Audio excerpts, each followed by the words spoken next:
A jeni taku me zonjën Osmani me që po thoni po punoni për rikthimin e saj ose për afrimin me të? Jem taku me të gjithë. Jem taku edhe me Kurtin, edhe me Osmanin. Natyrisht që takohem me Vjosën, jemi miq dhe njihemi mirë. Cilat janë kushtet për rikthimin e saj në LDK? Nuk kemi kushte, s'ka kushte. Bashkimi s'kërkon kushte, kërkon afrim, koordinim të mbarë, shqyqim drejt së ardhmës, një alternativë serioze për vendin, diçka që është më konkrete, që s'krijon krizat vazhdueshme, por që punon për qytetarin. Po bë shumë kohë gjatë që po flasim për politike, për politikanë, për pozita. Era është shumë gjatë, është kriza jashtëzakonshme, është e panevojshme, është e dhëmshme që po vijmë në situatë të tillë. Krijojmë zgjedhje, kriza të vazhdueshme në vend se të flasim për politikë aq të rëndësishme, domosdoshme për qytetarët e Kosovës. Ndjej keqardhje që s'mund të bëjmë më tepër, besoj që kemi bërë mjaft në këtë drejtim, kemi qenë konstruktiv, dhe natyrisht një pjesë madhe e diskutimeve do t'i ruajmë në diskrecion tonë, sepse kështu e kërkon korrektësia operuese. Në zgjedhjet e ardhshme mundemi me pa Vjosa Osmanin tu garu për presidente, ta zë me juve si bartësi listës. Pse s'po thirr Vjosën me marrë intervistë, mos e ka shumë pyetje të shumë është unike, LDK është unike. Tani unike dhe totalitare ka dy kuptime.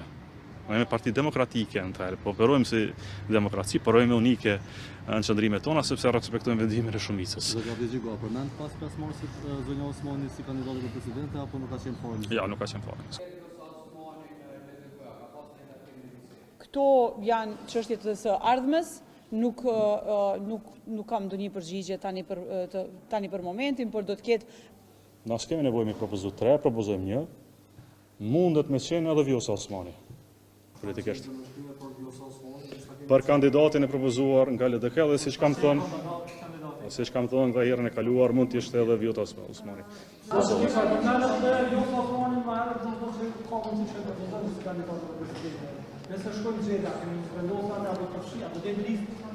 Besoj që do të kem një paraqitje tjetër në fund mbrëmje, ju jeni këtu, edhe do të vime përgjigje konkrete. Ju falenderit.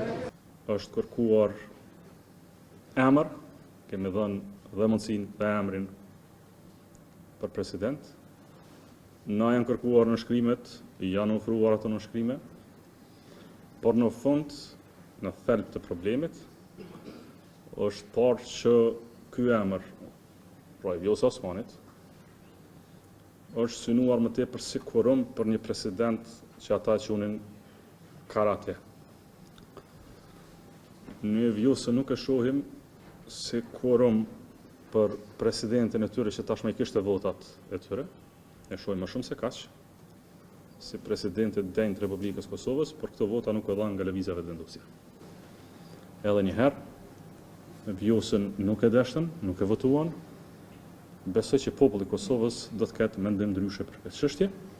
LDK do të thejë procesin përgatitor për zgjedhjet e ardhshme, do të vijë me një listë shkëlqyeshme dhe me një alternativë serioze për stabilitetin institucional. Do të përgjigjet listën e shkëlqyer që thatë do ta bëni për zgjedhjet e jashtëzakonshme, do të jetë pjesë e asaj liste edhe Vjosa Osmani si kandidate e LDK-s për presidentin. Për këtë çështje besoj që shumë shpejt do të flasim, sapo që të kemi diçka konkrete, por unë jam i bindur se në qenë se Zoti Kurti nuk e donte Vjosa Osmanin për presidente, populli i Kosovës do ta dojë. Dhe populli i Kosovës do të vendosë sa dëshiron Vjosa Osmani presidente të Republikës. Po tani mos ta donte LDK-ja, do ta propozonte si emër.